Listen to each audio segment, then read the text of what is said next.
with Talk Today for Tuesday morning, 6:27. We'll have the papers in just a minute, but here's what else is coming up on the programme this morning. Now, after it was revealed universities are offering thousands of pounds in grants to trans and non-binary students for chest binders and other items, we'll ask how much the trans ideology has been ingrained into our higher education system. Suella's Rwanda plan has been in the Supreme Court this week. We'll discuss if it's likely to get the all-clear from the country's most senior judges. And you can find him in the Footy Club. I can't believe they made me say that. We'll find out how 50 Cent has become the latest megastar to get involved in Welsh football. 50% involved in football. All right, Grandad, I'll explain later. Now, let's take a look at some of the morning's front pages that you're waking up to in the Times. A promise from terror group Hamas, who say one hostage will die for every Gaza airstrike. Bloodbath, declare the Express, as more than 10 Brits are feared dead or missing in Israel. And only the beginning, say the Sun, as Benjamin Netanyahu prepares his country for a full-scale land and ground assault. Well, writers and broadcasters Nels Abbey and Emma Wolfe are with us to look through this morning's papers. Let's kick off first with Emma, the front page of the Telegraph. Yeah, well, there's more devastating photographs across all the papers, and I think a clear sense this morning that we are close, very close to the beginning of a full-on ground assault on Gaza. The Israeli Prime Minister Netanyahu has been talking to Joe Biden. He's been saying, you know, we cannot negotiate, we have to go in. He's been talking about the atrocities, talking about children bound hand and foot. He's been talking about people being executed, shot in the back. Absolutely devastating on both sides. All around. The details are absolutely appalling. Yesterday, Israeli troops were pounding the Gaza border. There were 2,400 airstrikes, and supplies are being cut off. Netanyahu has been talking about these are as bad as the Islamic State atrocities.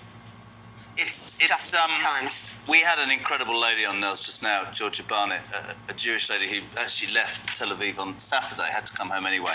And you could see in her face and her voice, if you remove the headlines and this and that, this is appalling. And we can sit here in the United Kingdom and around the world, but this is bloodshed, and this isn't going to go away, is it? No, it's far from it. It's a cycle of disaster, distrust and disdain, and then back to disaster again that just keeps coming and coming. And it's really, really unbelievably tragic and bleak to see. It's difficult to even find the words to describe it, because all my life, since I've become conscious or so, this has been an area that's been in significant turmoil. So the idea of what normality looks to the average Israeli or the average Palestinian or people within the region altogether, or so, it's the understanding of what normality looks like to them is probably a very, very different concept to me altogether.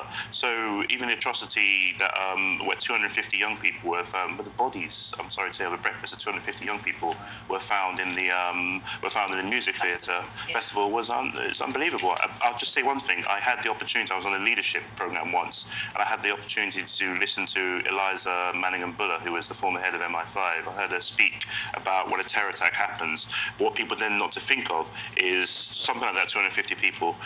What people tend not to think of is the people who have to go in and switch on the lights and see all the bodies and then go remove them too and everything else. So, and the same thing on the Palestinian side, the people have to go through the rubble and everything else, that those lives too are forever changed, that you'll never go through that process, even once, and never come out of it at the other end of it. I think it's a very difficult subject to broadcast on, to be honest. Yeah. We all have our own opinions. I actually don't think that's the point right now. I have many Jewish friends. Dave's one of my dearest friends, and he and his family are in bits. I know that Georgia, listening to her there, what she thought of being outside 10 Downing Street and then seeing people celebrating, murdering people. This is not going to go away, and the world will get involved, or it will sit in its hands. But I think it's a stark warning that the world is...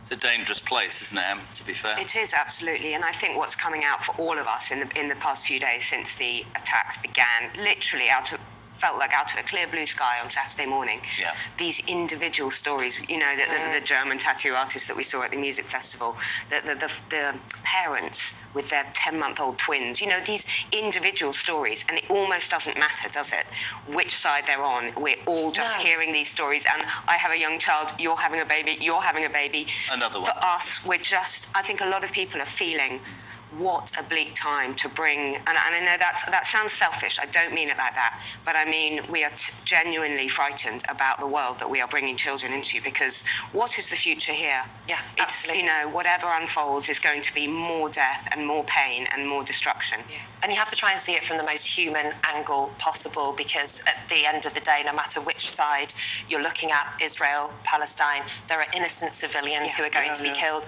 And even though, you know, world leaders have come out and said Israel has the right to defend herself by whatever means necessary.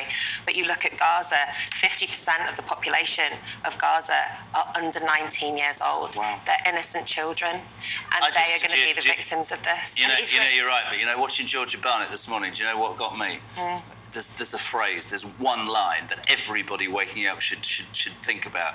She said, for Jewish people, the echoes of the past are awful, and there is nobody on any political side of any spectrum who cannot understand that comment with what happened to the Jewish community. Nels, there's more of this, by the way, in the Mail. Yeah, so the headline speaks for itself, which is according to the Mail, Hamas has declared that they will kill a hostage for each Israeli attack. So an Israeli hostage that has been taken into Gaza or so will be executed for every bombing that we're actually seeing that's taking place in Gaza right now, which is again immensely bleak stuff, which makes it. It's ISIS-like, this, by the way.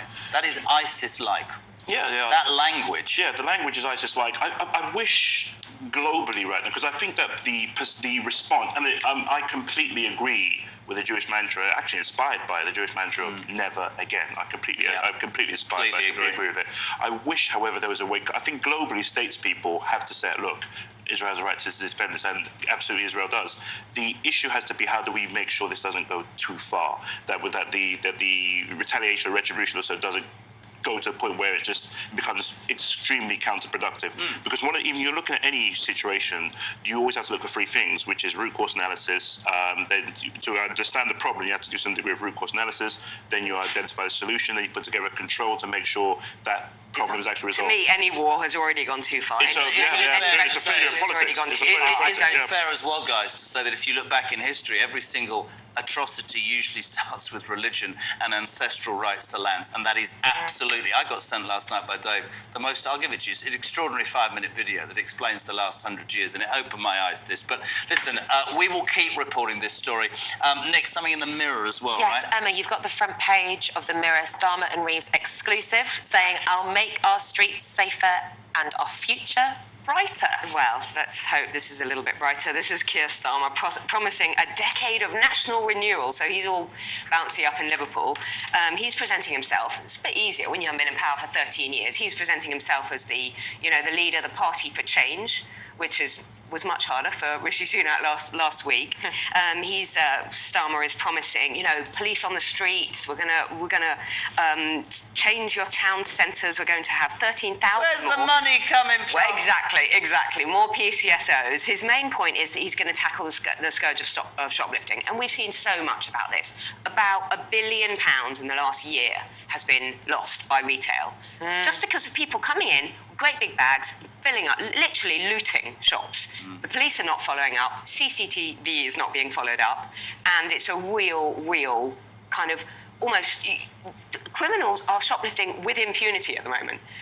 I think over 70% of crimes are not being followed up by the police. They simply don't have the resources. Not enough police So at people all. go in, they're literally nicking two. Is he going to put more police on the streets? So he's going to is that what Keir Starmer's going to do? Yeah, is that what he's going to do? Yeah, Oh, by the way, Where's the 13,000 dots? more police on the street. How many? 13,000. 13,000 more neighbourhood police and PCSOs. And more PCSOs, because they're really effective. Oh, they're really effective. They're people who didn't get in the police, who just walk up and down. Better than a cardboard cutout. I completely agree, mate. I'm just saying, where's the money coming On a serious level, though, I don't like the fact that shoplifters. I completely it's agree. absolutely disgusting. But also, you have to remember, people working in Tesco, Sainsbury's, wherever, are actually facing abuse, violence, and threats to their person just for doing their job. Part of the problem, I think, with this too, the shoplifting. There's two sides, multiple sides to the shoplifting epidemic. One is essentially the cutting back of staff in shops. Yeah. No one's on the tills. No, there are no tills anymore. Oh, don't. Nels, you and I are going to get on great. those bloody things you're supposed to. This is what I don't get. Oh, let's cut back on staff to save money and have those things that don't work, and you always end up asking for the staff person to come and help you. Did you ever go to Amazon Fresh? Yes. There's always 0% shoplifting there, to the best of my knowledge, because Well, there they was no literally scan way. you as you walk in. They scan every movement. I don't want to go in those shops. They scan you as you walk in. They clock everything you do. And then you just walk out, and they've scanned everything about your person. Can I say I'm devastated? We've got 2 more chances. We need to do celery in the next hour, but we're out of time. We're going to be talking about celery later Thank you on, very much. absolutely. Thank you Thanks, so much gang. to Emma and Nels. They will be back in just under an hour.